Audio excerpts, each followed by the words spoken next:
Okay, so overall, I felt more engaged with this week's material, and therefore I enjoyed more about learning about it simply because it's an easier concept to understand, especially since it's been learned and taught many times before, and it's something that's still occurring today.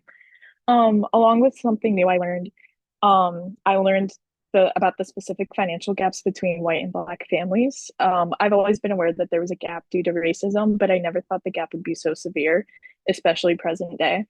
I figured the income among Black families would have grown more, closing the gap between their income compared to white families, especially in recent decades as a result of the overall decrease in slavery and racism. Okay, so something I learned is that I didn't realize how recent some of these systematic barriers were. Even in the 1990s, Black technical students were often passed over for job experience and opportunities that white students got through family connections or mentors. This shows that discrimination lasted much longer than I thought. And it made me sad to see how long these unfair systems have lasted. It helped me understand that privilege isn't just about being better or working harder, but it's also about having opportunities based on skin color. This made me reflect on how I can be more aware of these issues and take small actions like even listening and learning from other people's experiences. So, something that I learned from this week's lecture that I was unaware about before was that Black Americans were often stopped from the programs which built the white American middle class. Specifically regarding the Wagner Act's rejection of Black employees, I had a basic understanding of an act such as the New Deal, thinking that it kind of just helped everyone. However, my thought process was clearly proven wrong when I discovered that millions were excluded from that. This lecture was just very eye-opening to me. I personally was always taught in school that if everyone works hard, they could achieve anything. However, that's not necessarily true because it's clear that there's inequality and people are being discriminated upon. And it is upsetting to see in the way that which racism has built up in our economic systems. Yet it is definitely motivating because it intrigued me to see how these policies can be repaired if people put effort into it and even if it's done slowly. So my discussion question was that it's obvious from the lecture that explicit prejudice has contributed to the income gap, but how do you guys think implicit prejudice contributed to the income gap as well as overall racism today? I think that implicit prejudice affects the income gap because employers may unconsciously favor white applicants over equally qualified Black applicants. These small bias decisions add up over time, even when no one is intentionally discriminating. I'm actually just gonna straight up have to agree with Katie. I think that implicit prejudice is would add to the income gap by widening it and influencing decisions whether people are aware of it or not. And I think that employers may favor certain groups, which would limit the opportunities and pay for others. And I think that little biases like this add up, and then they keep racial inequality in place. So my discussion question is, why do you think even today, Black people with the same education and experience as white people often still face lower chances of getting jobs or promotions? And what can we as a society do about it? I think one of the biggest factors to the present day inequality is simply the generational aspect and how Black families have been forced to struggle while white families climbed the career ladder. I feel that this problem is slowly becoming solved as the income of Black families is slowly increasing, as we saw at the beginning of the lecture video. Um, but I feel like there's still plenty more catching up to do relative to the white family's income present day. I do agree with Reagan. Going off Katie, your question, I feel like that is still happening because of the long time period that it's spent just like occurring on and on again. I think that blind hiring could be a good step forward towards making sure that everyone is judged fairly and equally based on strictly their skill and their knowledge level. My question was, would racial inequality look different today if policies like the FHA and Social Security loans had been provided equally to Black and white Americans from the start? I personally think that the racial inequality would still exist simply because of the racist roots in the history of America. But I feel like it wouldn't be as extreme, at least financially, if Black Americans were offered these same benefits as the white Americans were. Other forms of discrimination would have still persisted nonetheless, which I believe would still create inequality and but certainly not to the levels that are existent today due to these policies. And I think that Black families would have the same chances to build wealth through home ownership and better jobs. This could have greatly reduced today's racial wealth gap and increased representation in the middle class. All right. So my first source to study was a video posted in 2017 titled "The U.S. Medical System is Still Haunted by Slavery." This video opens showing the statue of a doctor named James Marion Sims, who is credited as the father of gynecology and most notable for his invention of the vaginal speculum. His invention, however, was a result of abuse and experimentation used on enslaved women in the 1840s. Approximately 60 years later, after the Civil War had ended, the 1900s brought many immigrants to America, creating what was called a race panic, and further introduced the idea of pro-sterilization as an attempt to decrease childbearing potential of minorities such as Black people. The founder of Planned Parenthood created a controversial project that she called the Negro Project, in which birth control and other sterilization techniques were consistently pushed and forced onto those in the South. Even today, race still plays a role in medical practices, just at a much minor level. Minority patients, such as Black patients, tend to receive lower quality care than non-minority patients, even if they have the same health insurance or the same ability to pay for care. Other studies released as recently as 2016 showed a similar racially biased pattern, proving that Black people are less likely to be treated for pain in the ER. Overall, this video reflects specific topics discussed in the lecture by providing examples of white Americans taking advantage of their career benefits by using them against Black Americans and treating them as objects only to benefit their own career practices. My second source was an article written by several psychology professors on the false belief in biological differences between Black people and white people and how they perceive pain differently, as well as the different treatment recommendations. Two studies are carried out, all to prove the belief that Black bodies are stronger than white bodies as proof of racial bias in the medical field. In the first study performed, participants without medical training were given 18 painful scenarios and were asked to rate pain levels based on that situation. Then the participants were randomly assigned to rate the pain of those same scenarios, but from a white or Black person's point of view. The study found that those with lower false beliefs than others perceived that the Black body is stronger than the white body, creating the belief that Black people handle pain better than white people. Furthermore, study one showed that a sample of white adults with no medical training showcased a racial bias stemming from false beliefs of biological differences between white and Black people.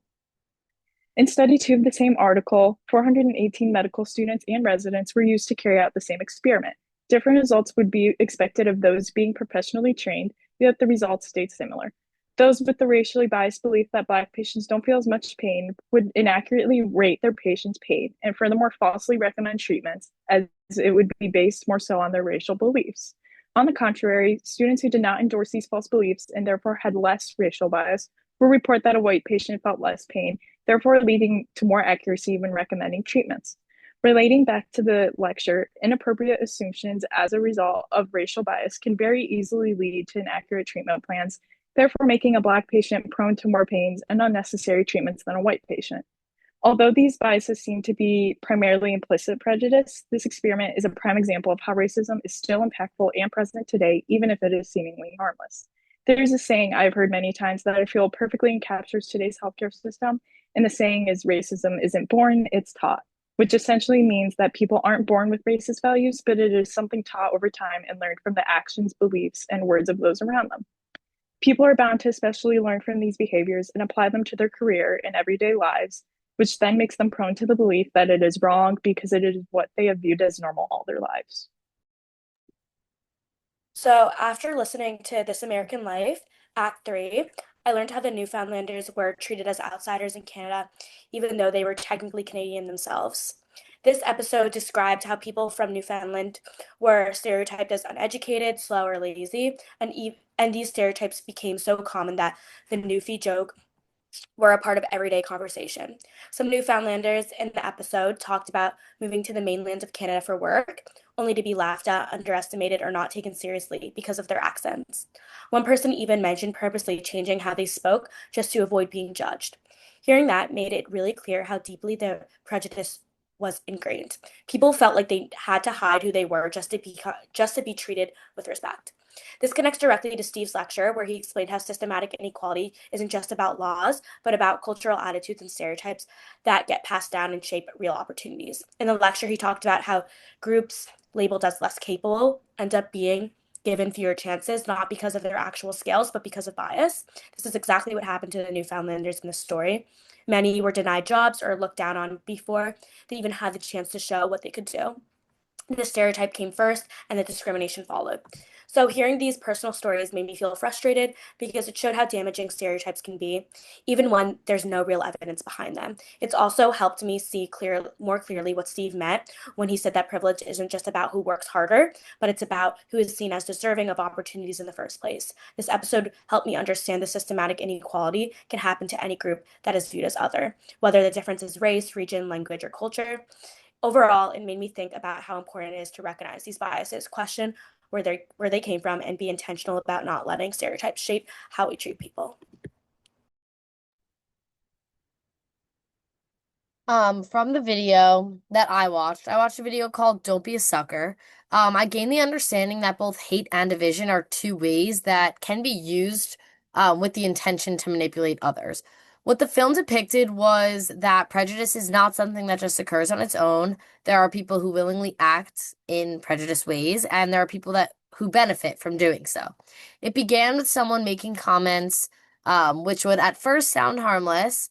However, it did not take long before it was turned into hate speech and being used against multiple different groups. The biggest lesson taken out of this video that I watched was that once blame is thrown onto one group, whether it be due to race, religion, or background, it is creating a larger potential for much worse situations to occur. The speaker in the video explained that Nazis used manipulation in order to take over Germany during the time period of the Holocaust. They did not gain control over the people in the community because that they liked them or they agreed with them, but instead because they used the community's differences to pin them against one another. Um, as much as the film Don't Be a Sucker was disturbing, it was also very shocking to me. I wasn't expecting a video so old, it was released in 1943, to feel so relevant to the world that we live in today. One thing it allowed for me to realize was how easily over the years prejudice has been conveyed as protecting our country, which is a horrible truth. A line that stood out to me from the film was when they said, "We must not be suckers."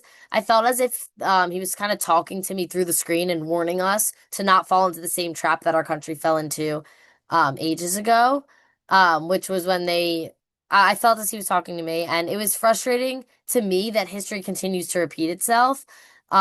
It kept going through my mind that the individuals in the film were unaware that they were being taken advantage of and manipulated upon until realizing it, and it was too late. This then led me to think about how the same thing is happening today in a more subtle way. For example, through stereotypes, social media, and even politics and government is where we see some issues arising. It did, in the end, though, shed some light onto the fact that there is still hope by sending a concluding message that really anyone can stop hate by just working together, but it definitely would not be easy being seen that it is still a problem today. The video that I watched, the film Don't Be a Sucker, and this week's lecture had one key concept that they related upon and where I saw the relation. It was in racial stratification. Mr. Lopez explained how racial inequality in America didn't just spawn or come from nowhere. Instead, it was kind of woven into our systems through laws and policies, which white Americans gained from. However, in both the film and this week's lecture, it was made clear that discrimination kind of flourishes in silence or when people believe that it's not a them issue because it kind of doesn't directly affect them. But in the film that I watched, the speaker of the video puts blame onto the foreigners, and the crowd in the show kind of go along with it until the speaker starts to discriminate against their group, and then they realize that it's a problem. And then this ties back to what Mr. Lopez was explaining about compromises in history. They were made amongst various white groups with no regard for the black groups, and both the film and the lecture show how privilege and silence are leading causes to oppression. Similar to the Nazis' use of division in hopes of gaining power, America kind of used racism as a way to protect wealth and power. They did so through slavery, Jim Crow laws, and inequality in jobs and education systems. Both videos express that when you mess with the freedom of others, you kind of put your own freedom at a risk. And this stuck with me because it connects to the country's past and to our present by showing that if the issues that we have as a country are not solved or at least acknowledged, they will continue for years and years in many different ways.